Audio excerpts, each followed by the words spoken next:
بسم اللہ کو ان 7 جگہ مت پڑھنا۔ بسم اللہ الرحمن الرحیم۔ السلام علیکم ورحمۃ اللہ وبرکاتہ۔ محترم ناظرین، قرآن پاک اللہ تعالی کی عظیم کتاب ہے۔ یہ برکت والی کتاب ہے۔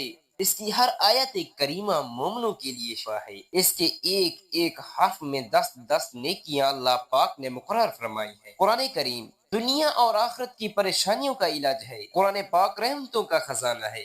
لیکن اس عظیم رحمت والے خزانے سے مالا مال ہونا ہو تو پہلے سچے دل سے بسم اللہ الرحمن الرحیم پڑھو، پھر اس خزانے کو کھولو اور زیادہ سے زیادہ اللہ تعالیٰ کی رحمتوں کو حاصل کرو۔ ناظرین کرام، جب قرآن کریم جیسی عظیم کتاب بغیر بسم اللہ الرحمن الرحیم کے نہیں کھلی تو دوسرے جائز کام کی برکتیں بغیر بسم اللہ الرحمن الرحیم کے کیسے حاصل ہو سکتی ہیں؟ ناظرین کرام، حضرت عثمان بن عفان رضی اللہ تعالی عنہ نے رسول اللہ صلی اللہ تعالی علیہ وسلم سے بسم اللہ کی نسبت سوال کیا تو حضور اکرم صلی اللہ تعالی علیہ وسلم نے فرمایا یہ اللہ تعالی کا نام ہے۔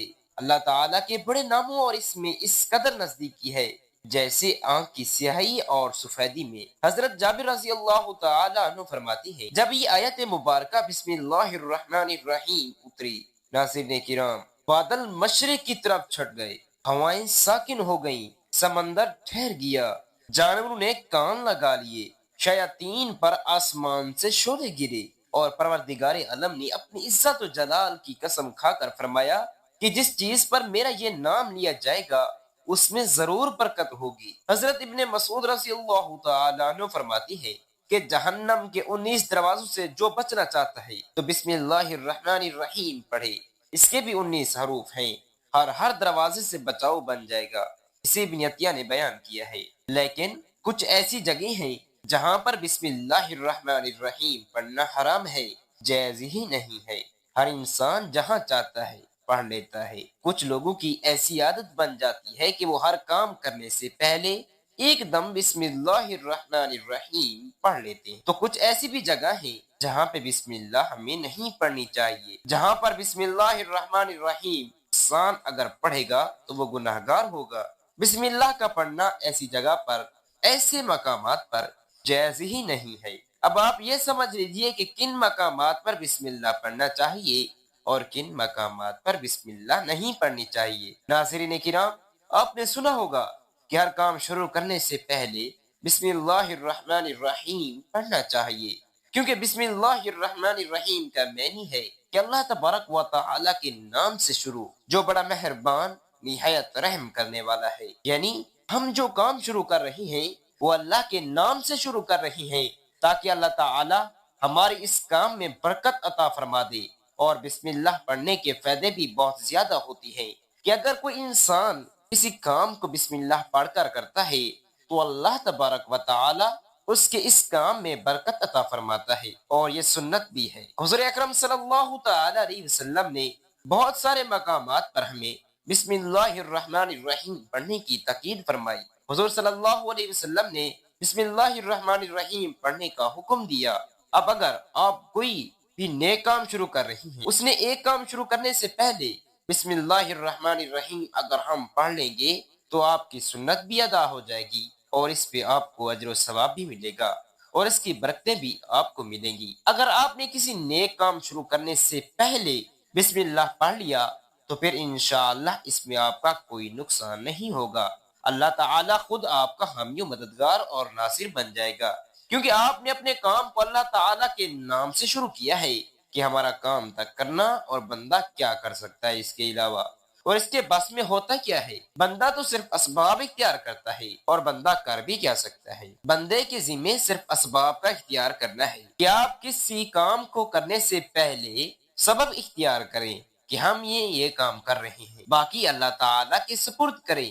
آپ اپنے کام کو کریں، باقی جو آپ کا کام ہے وہ اللہ تبارک و تعالیٰ کے ہاں سپرد کریں۔ ایک مرتبہ ایک صحابی آئے، آ کر عرض کیا، یا رسول اللہ صلی اللہ علیہ وسلم، میں پریشان ہوں، ہمارے اونٹ کہیں کھو گئے ہیں۔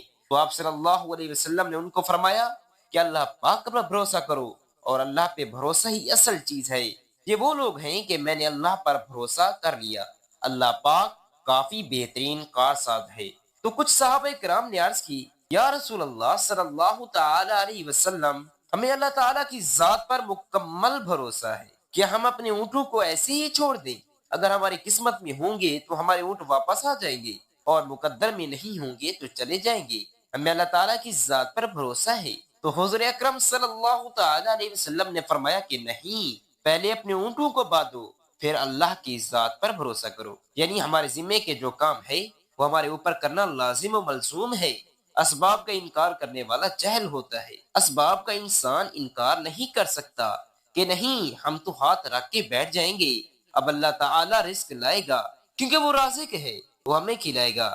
لیکن آپ اپنی محنت کیجئے، آپ اسباب اختیار کیجئے، پھر اللہ تعالیٰ کی ذات پر چھوڑ دو۔ آپ پہلے جاؤ مزدوری پر، آپ کام پر جاؤ، آپ کاروبار کرو، پھر اللہ تعالیٰ کی ذات پر چھوڑ دو۔ کہ پروردگار عالم، اب ہمارا کام تو ہم نے کر لیا، آگے تیری رضا ہے اور ہم سب تیری رحمت کے امیدوار ہیں۔ صرف ہمارے کمانے سے رزق تھوڑی ملتا ہے، آپ نے کمایا بس کما کے لیے آئے۔ اس کے علاوہ اپنے غور کیجئے کہ دانے کو زمین سے نکالا کس نے، اس کے بعد پھر اس کو گیہوں کی شکل میں، پھر وہ آٹے کی شکل میں بنا، پھر وہ روٹی بنتی ہے۔ ہم سمجھ رہے ہیں کہ یہ ہماری محنت سے ہو رہا ہے۔ ہم نے روٹی بنائی، روٹی بنا کے ہمارے سامنے آئی، اس کے بعد ہم نے جسے اس کو بسم اللہ الرحمن الرحیم پڑھ کر کھایا، تو اب ہمارے حلق پر ایک فرشتہ بیٹھا ہوا ہے۔ وہ فرشتہ اللہ تعالیٰ سے اجازت مانگ رہا ہے۔ حلق میں ہماری دو نالیاں ہوتی ہیں، ایک نالی ہوتی ہے سانس کی، اور دوسری نالی وہ ہوتی ہے جس سے رزق اندر جاتا ہے، کھانا پینا اندر جاتا ہے۔ یہ دو نالی بالکل برابر ہوتی ہے اور دونوں کا ایک ہی چھید ہوتا ہے، لیکن پھر وہ اندر جا کر اللہ ہو جاتی ہے۔ اب آپ یہ سوچ کر دیکھیے کہ فرشتہ یہاں پر بیٹھ کر اللہ تعالیٰ سے پوچھتا ہے ہمارے ہر لقمے پہ کہ مولا اس لقمے کو زندگی کا سبب بناؤں یا موت کا باعث بنا دوں۔ اب اللہ تعالیٰ کی اگر مرضی ہوئی تو وہ لقمہ زندگی کا سبب بن جاتا ہے، اور اگر اللہ تعالیٰ کی مرضی نہیں ہوتی تو وہ لقمہ موت بن جاتا ہے۔ پیارے دوستو، اگر وہ سانس کی نالی میں چلا جائے پھر انسان تو ختم ہو جائے گا نا۔ تو آپ دیکھیں، ہم نے اتنے سارے کام کیے لیکن فرشتہ یہاں پر بیٹھا ہوا ہے، کسنے والے کو اس لقمے کو کہاں لے جانا ہے۔ تو یہ اپنا اسباب اختیار کیجیے، یعنی اس کو اسباب اختیار کرنا کہتے ہیں۔ اور اللہ تبارک و تعالیٰ پر چھوڑ دیا تو نیک کام شروع کر رہے ہیں، کھانا کھا رہے ہیں تو بسم اللہ الرحمن الرحیم پڑھنے کی تاکید کی گئی ہے۔ لیکن بہت سارے لوگ ایسے ہوتے ہیں کہ کچھ حرام کام کرتے ہیں۔ جیسے مثال کے طور پر اگر کوئی انسان جوا کھیل رہا ہے تو اس میں بسم اللہ کا پڑھنا حرام ہے کہ اللہ کے نام سے شروع۔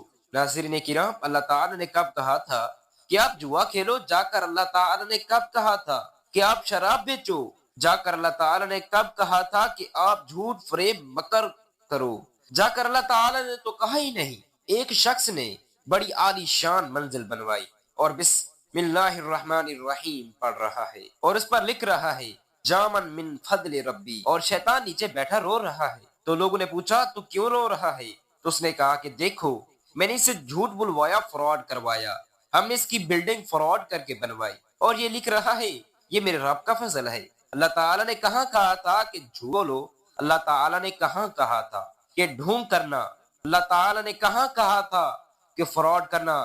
ناظرین کرام، تو مقصد صرف یہ ہے کہ شیطان تو ہر طرح سے انسان کو بہکاتا ہے، تو اس لیے حرام کاموں سے پہلے ہمیں بسم اللہ ہرگز نہیں پڑھنی چاہیے۔ ہمیں ہر کام شروع کرنے سے پہلے یعنی حلال کام میں بسم اللہ الرحمن الرحیم پڑھنا چاہیے۔ ہم یہ احتیاط رکھنی چاہیے کہ جب ہم باتھ روم کے اندر داخل ہو چکے ہیں، نہانے سے قبل بسم اللہ نہ پڑھیں، باتھ روم میں جانے سے پہلے ہم بسم اللہ الرحمن الرحیم پڑھیں، اور باتھ روم کے نکلنے کے بعد جب ہم کپڑے پہنے تو پھر بسم اللہ الرحمن الرحیم پڑھیں۔ ناظرین کرام، اب اگر کوئی انسان کاروبار کرتا ہے، اب اس نے جھوٹ بولا اور پھر اس کے پیسے لیتے وقت بسم اللہ الرحمن الرحیم پڑھا، تو ایسی جگہوں پر جہاں حرام کام کوئی بندہ کرتا ہے تو وہاں پر بسم اللہ الرحمن الرحیم نہیں پڑھنا چاہیے۔ ناظرین کرام، کیونکہ اللہ تبارک و تعالی نے آپ کو دنیا میں صرف چھوٹ دے رکھی ہے کہ جیسا کرو گے ویسا بھرو گے۔ اللہ تعالی ہم سب کو ڈھیل دے رہا ہے کہ کون کیا کر رہا ہے، تو جو کچھ ہم کر رہے ہیں صحیح ہے یا غلط، اس کے بعد پھر لوگ کہتے ہیں کہ اللہ تعالیٰ کی مرضی ہے، لیکن یاد رکھنا یہ اللہ تعالیٰ کی مرضی نہیں، صرف اللہ تعالیٰ کی اجازت ہے۔ اللہ تعالیٰ نے آپ کو اجازت دی ہوئی ہے، بس اللہ تعالیٰ نے آپ کو چھوڑ دی ہوئی ہے ہم سب کو کہ کر لو دنیا میں جیسا کرنا ہے، اللہ پاک ظالم کو ڈھیل دیتا ہے لیکن جب پکڑتا ہے تو چھوڑتا نہیں ہے۔ اللہ تعالیٰ کی ذات پکڑ بڑی سخت رکھتی ہے۔ تو دنیا میں اللہ دیکھ رہا ہے، یہ مرضی نہیں، صرف اور صرف اللہ کی آپ کو چھوٹ ہے کہ آپ گناہ کرو، لیکن اللہ تعالیٰ نے بس اجازت دی ہوئی ہے کہ آپ کر لو، دیکھیں گے کہ کتنا کرو گے، ایک دن آؤ گے میرے پاس، جب آؤ گے تو ہم فیصلہ کریں گے، مالک یوم الدین، یعنی انصاف کا دن صرف اللہ پاک کو سمجھے، اور ہمیں یہ سمجھنا چاہیے کہ کون سے کام ہمیں کب کرنے چاہیے، کب نہیں کرنے چاہیے۔ ناصرین کرام، جو سنت رسول اللہ صلی اللہ علیہ وسلم پر ہم عمل کریں گے تو اللہ پاک ہمیں کامیاب کر دے گا، دنیا میں بھی اور آخرت میں بھی انشاءاللہ۔ اللہ تعالی ہم سب کو حضور علیہ الصلوۃ والسلام کی سنت پر عمل پیرا ہونے کی توفیق عطا فرمائے اور ہمارا خاتمہ ایمان پر فرمائے۔ ہر کام اللہ کے نام سے شروع کرنا چاہیے، لیکن کچھ حدود اور آداب کو بھی مد نظر رکھنا چاہیے تاکہ اللہ تعالیٰ کی رحمتوں کا ہم سب مستحق بن سکیں۔ اللہ پاک ہمیں صحیح عمل کرنے کی توفیق عطا فرمائے، آمین ثم آمین۔ جزاک اللہ خیرا کثیرا۔